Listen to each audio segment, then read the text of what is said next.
প্রিয় প্রবাসী ভাই বোনেরা, আসসালামু আলাইকুম। আপনাদেরকে একটু জরুরি সংবাদ শেয়ার করতে চাচ্ছি। আমাদের কালকে একটা মিটিং ছিল পররাষ্ট্র মন্ত্রণালয়ে।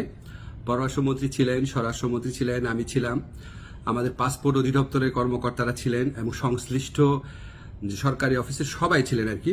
তো আমরা সেই ডিটেইল আলোচনার মধ্যে দিয়ে আমরা কিছু সুসংবাদ পেয়েছি। প্রথমে সেটা শেয়ার করি। সেটা হচ্ছে আপনাদের পাসপোর্টে খুবই সমস্যা হচ্ছে, এটা আমরা জানি। এমআরপি পাসপোর্টে পাওয়া এই 15 ডিসেম্বর থেকে আপনারা এমআইপি পাসপোর্ট পাওয়া শুরু করবেন এবং পরবর্তী 3 সপ্তাহ থেকে 4 সপ্তাহের মধ্যে প্রত্যেকে যারা আবেদন করেছেন এমআরপি পাসপোর্ট পেয়ে যাবেন। তো প্রথম প্রায়োরিটি দেওয়া হচ্ছে সৌদি আরবে এবং মালয়েশিয়াতে আমাদের যে ভাই বোনরা আছেন উনাদেরকে, এবং এরপর আপনার যেই সমস্ত কান্ট্রিতে ডিমান্ড বেশি তাদের ক্ষেত্রে একটু প্রায়োরিটি দিয়ে এই সমস্যাটা 3 থেকে 4 সপ্তাহের মধ্যে সমাধান করা হবে।